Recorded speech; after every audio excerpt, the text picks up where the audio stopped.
I'm Connor Northrup. I'm now joined by UFC bantamweight Kevin Natividad, who takes on Tanat Bakari at UFC 261 on April 24th. How are you, Kevin? I'm doing good, man. How are you? Yeah, good. Appreciate it. What is that there? Is that like a massage thing or? Ah, okay. Yeah, exactly. Theracane. Yeah, I've been using it to massage some knots out of my back. All right. Nice little plug there. Yeah. Well, yeah, all right. I shot Yeah. no sponsorship. Then I bought it for like $14 on Walmart. Okay. Cool. Yeah. Well, hey, maybe we can get you a sponsorship deal. We'll see. But I saw it was your birthday. I think it was like about a week ago. So happy belated birthday.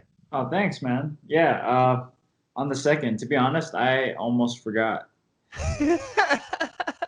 Everybody was greeting me happy birthday, and I'm over here thinking, oh, thanks, dude. Yeah, what are you gonna do today? I'm gonna spar. you know, I got like 4 rounds in fight camp today, so yeah, that's what I did. Yeah. When you woke up that day, did you actually know it was your birthday, or did it take someone to actually say something to you? Uh, sort of people saying it to me. Okay. It was on social media, Instagram Yeah. stuff. People were greeting me happy birthday, and I was like, oh yeah, that's right. And then like I'd get ready for practice, and then I got over to the gym, and people were greeting me happy birthday. I was like, oh yeah, it's my birthday. I'm over there thinking about getting my mind right for sparring too. So Yeah. a little, yeah. And you say you didn't really do anything special, just kind of training, kept it simple for the 28th? Yeah, pretty much, pretty much. I mean, well, I'm not gonna lie. It was on the following Sunday, like, because my birthday was on Friday. I think on Sun. No, actually, it was that night. No, my bad. Okay. That night, me and uh, me and my fiance, we went out and got some Hawaiian food. You know, Oh, cool. and I was like, let me train a lot today so I can, you know, reward myself with something nice and this nice spot like down in downtown Phoenix. And these guys is from the Big Island, so Oh, yeah, sweet. it's like a legit Hawaiian spot. Yeah. How did you like find that place like originally? She's the one that actually showed me. Yeah, Oh, cool. a local style grinds. Um, Yeah. Wow. in Arizona, I think it's only on like the weekends and Tuesday. Yeah, they're local style grinds. It's good. Yeah. Yeah. No. Sounds amazing. I'm getting hungry over here, just kind of thinking about it, to be quite honest. But um, the last time we talked, we talked a lot about like anime things. I kind of was talking to you about that before we start recording. But are you watching any like any new shows? Got into any new kind of like anime recently? Um, lately we've been watching Jujutsu Kaisen, and Okay. me and my fiance we've been watching Jujutsu Kaisen. Super fast paced, action packed anime. If you don't like any of the cheesy, like you know, kind of like how things are in Naruto and My Hero Academia, where they kind of cry a lot, I don't mind it a whole bunch. Yeah. That show is like straight to the point, action, good story, uh, and the main character, he's like a guy who's just talented and he doesn't care. He's just like he's gonna get in there and get after it. Kind of like how I'm modeling myself and my attitude for this fight. There you go. Super huge. I Yeah.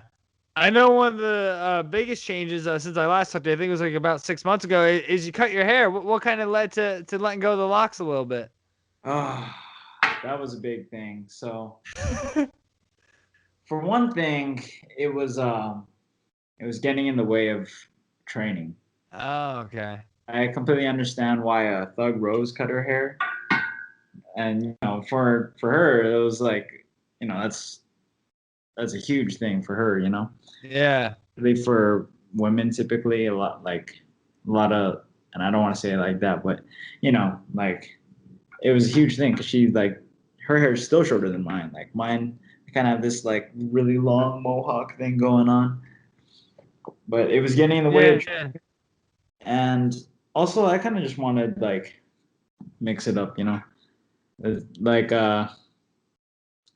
start the year off a little different, like I know it doesn't necessarily mean anything to a lot of people, but I guess because I got a cut in the beginning of this year, and I decided, you know what, New Year, I'm gonna get my mind right, and I'm gonna start off with cutting all this off, and then just letting it regrow. Like, um, cut off the friggin' bad memories of what happened, and well, at least that's how like my sponsor, Warfield Hair Bar, she's the one that cut it.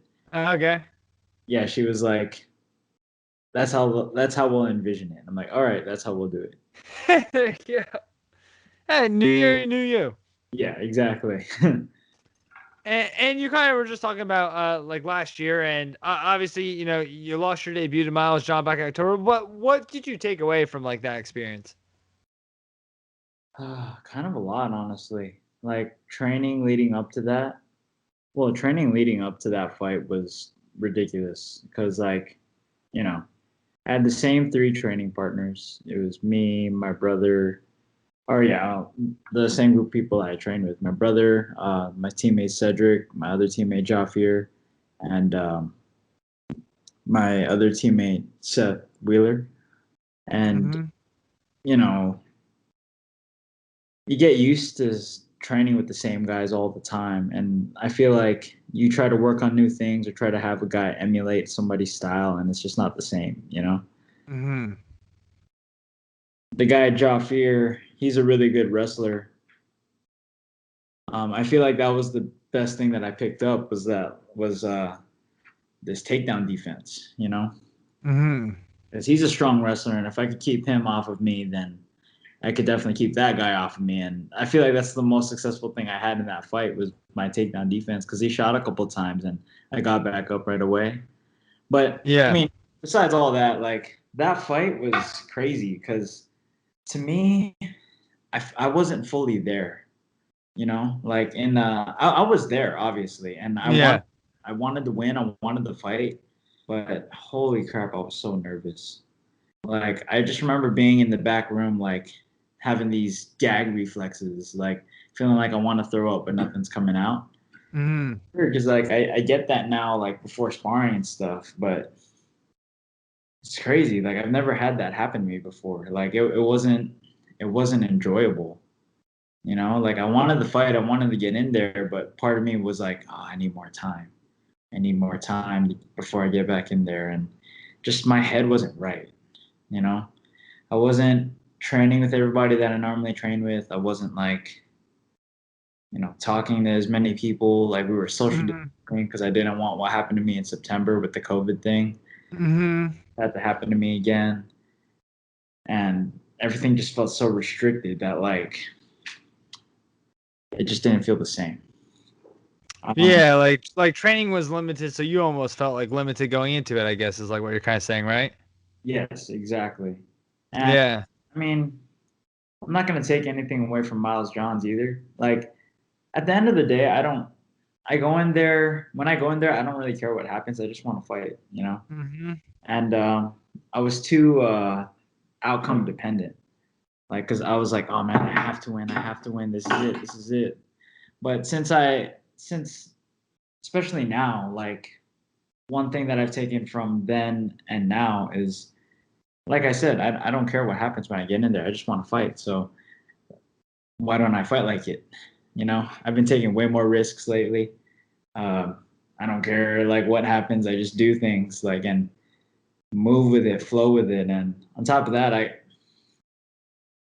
I've opened up my training. Like I train with a lot of really high level guys. I train up at Fight Ready now too, and Okay. a lot of them are in the UFC or Bellator or on their way. CFFC, LFA, like Mm-hmm. they're all killers. Like all good wrestlers too. So I feel like my takedown defense has gone up a lot more. Um, and not just that, but the biggest thing that I've taken away, kind of like how I was talking about the mental thing, I'm seeing a sports psychologist now. Um, Okay. I see him every Monday, 2 o'clock, Okay. and dude, it's been huge. kind of like earlier what I was saying, like I was there, but I was so nervous. I realized that I was thinking about the outcome so much in my last fight that I wasn't present here. Does that make sense? Like I was like, Yeah. I'm trying to control what's happening over there and whatever, and I can't control because that's them, you know. Yeah. And I'm like, but I'm not here right now. So that's what I've been. That's what I think I've improved a lot on now is being present here and controlling what's happening right now. Yeah. Now, like when you talk about that, like you said, you're training more guys now. You are seeing a sports psychologist. So, like, what changes have you seen as far as like maybe just like mentally and physically, like in your training? Like, have you are there noticeable difference? Do you feel like from this camp to last? Huge differences, honestly. For one thing, I feel a lot more confident. Hmm. Just because I know the guys I train with are good, and I feel like if I can feel good training with these guys, because my last camp, I felt good training with like the same training partners that I've had for a while. Hmm. You can always you can't really gauge that. Well, you can, but compared to other fighters, like it was just a nice little confidence boost knowing that I'm getting better and that I am good already, and yeah, that we're all helping each other grow. And the sports psychologist thing is probably one of the biggest things that I think I've taken away. I mean, we'll always have bad sessions, but it's okay to have bad sessions. Yeah. Was that kind of your idea? Did someone like recommend that to you? What made you kind of go that route?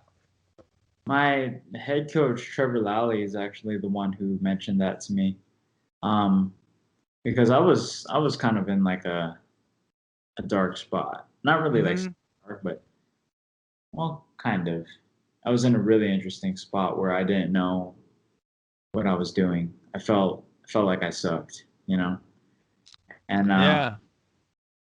uh, especially after watching that performance, I was just like, man, like why am I fighting like that? I've never fought like that before. And the big lights of the UFC, I let it get to me too hard, and um, all of it being up here. Because my coach has always been like, Kevin, you're good, you can do these things, you can fight.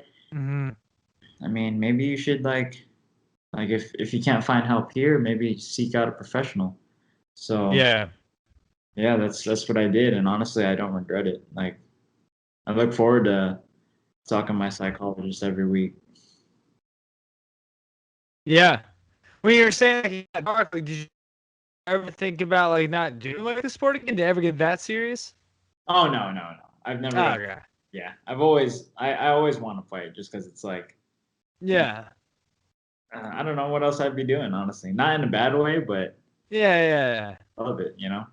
It was Oh, it was more along the lines of me being like, man, like I still want to fight, but man, that am I not good or am I gonna, like there's always like redemption periods, like times where you can grow, and I just felt like I wasn't going to. yeah. Yeah, that's kind of how it was. Yeah. I know you've only lost one other time in your career. Like, did this second one, like, did this feel a lot more different than that loss? A lot different, honestly, because the first one I got clipped super early in the fight, and shoot, I didn't get to fight. You know, Yeah. that was the big bummer for me there. And for this time around, I actually felt like I lost every single round. Hmm. I felt like I just me being in there, like every time I was thinking about it, I was like, oh man, this sucks, this sucks, this sucks. Like even in between rounds in the corner, I'm like, oh man, this sucks, this sucks, this sucks. Yeah. I was not in the right mindset, and honestly, it just kept adding on and adding on, and the way how it ended was worse, like kind of icing on the cake for it, like made it feel crappier. Yeah. Yeah, I don't want to harsh on the on the bad stuff too much. Let's go more positive route. Think about the future here. All right. But you are saying that. Well, actually, one more thing, but not about that. You talked about that you're with Fight Right now too, and that there's some Bellator guys and things like that. Who are some of the guys that you are kind of like mixing up with there? Oh, one of my favorite training partners or favorite guys to spar with right now is Henry Corrales. Okay.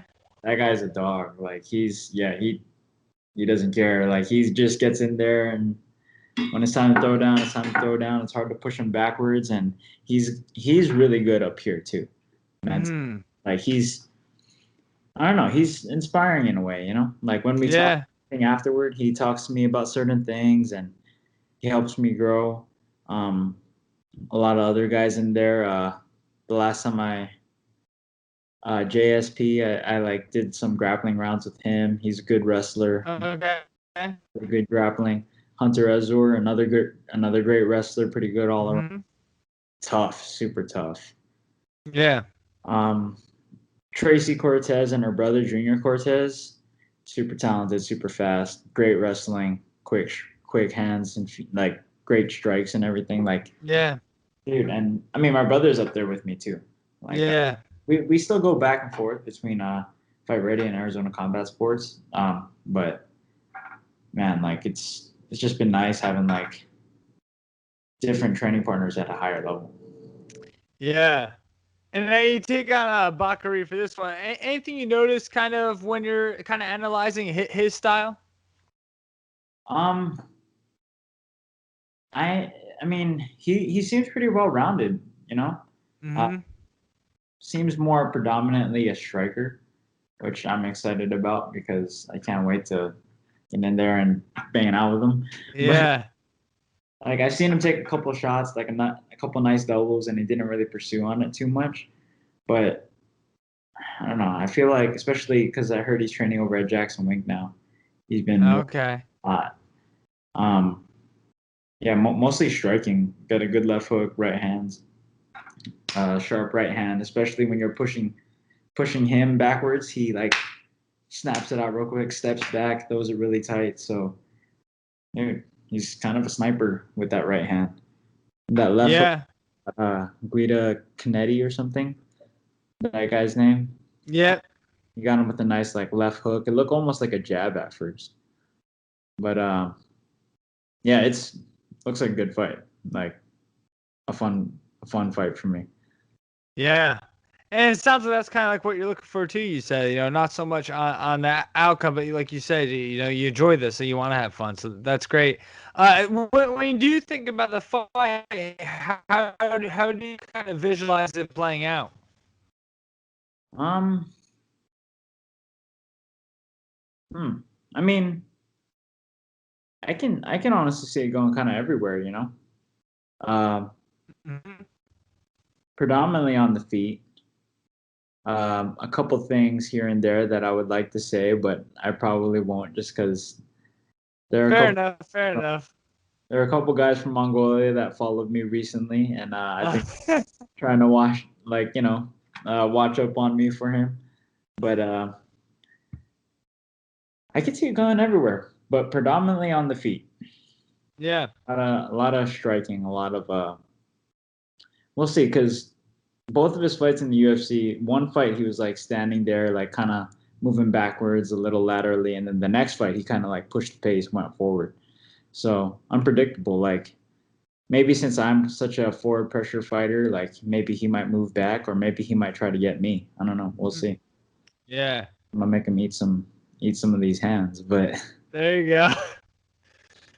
And you talk about like enjoying this sport, and obviously a big part of enjoyment and things like that. I know you guys kind of feed off the fans, and that's one of the big stories oh, with UFC 261. Finally, the fans are back. So, what is your kind of feeling on that? I love the fact that the fans are there.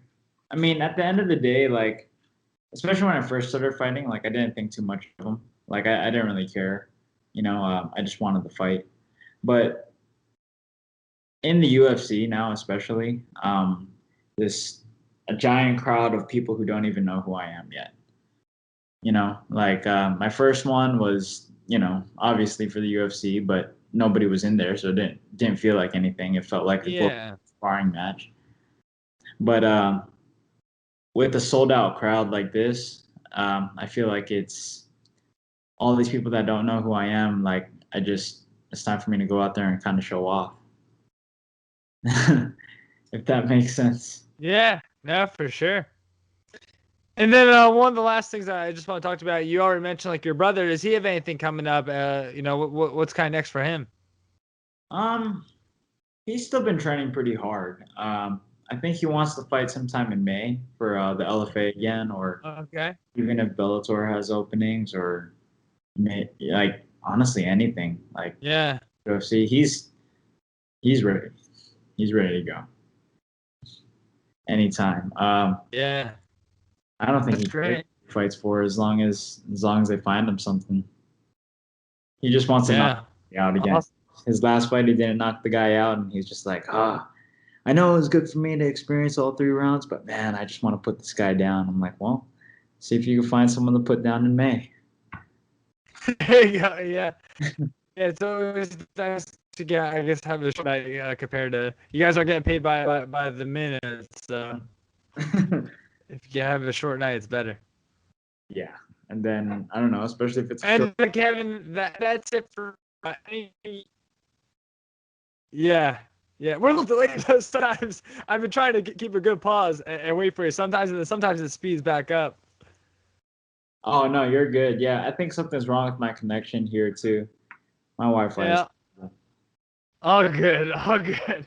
All right, Kevin. Well, that's it for me. Anything that you want to add that maybe we didn't talk about and you thought we would? I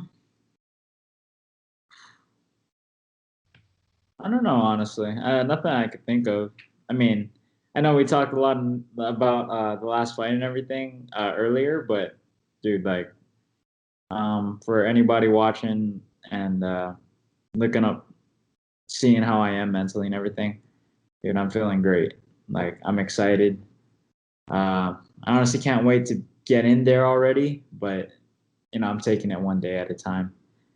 Yeah. We're gonna go spar in like an hour, and I'm excited for that. Like every time I think about it, my like hands start sweating a little bit because I don't know. I got this new thing now. It's like a little routine. I like push my knuckles through the gloves, so you're probably gonna see me do that. All right. I'm gonna be pushing my knuckles through the gloves, and right before I'm gonna be pacing back and forth on the side of the cage. I'm just gonna be like, I'm gonna put these knuckles on his chin, I'm putting these knuckles on his face, and I can't wait to do it. Yeah, that's my new routine. All right. Well, we might have to stop this interview here, Kevin, because you're making me nervous the way you're looking at the camera right now and doing that. I'm afraid you're gonna come through and hit me. So this might be a good time to end it. Yeah, no, it's good, man. I would. But I'm glad to see that things are looking positive for you. I'm glad the sports psychologist. That's great that you're doing that too. And I wish nothing but the best come April 24th. Thank you, man. Thank you, and thanks for having me, man. It was fun.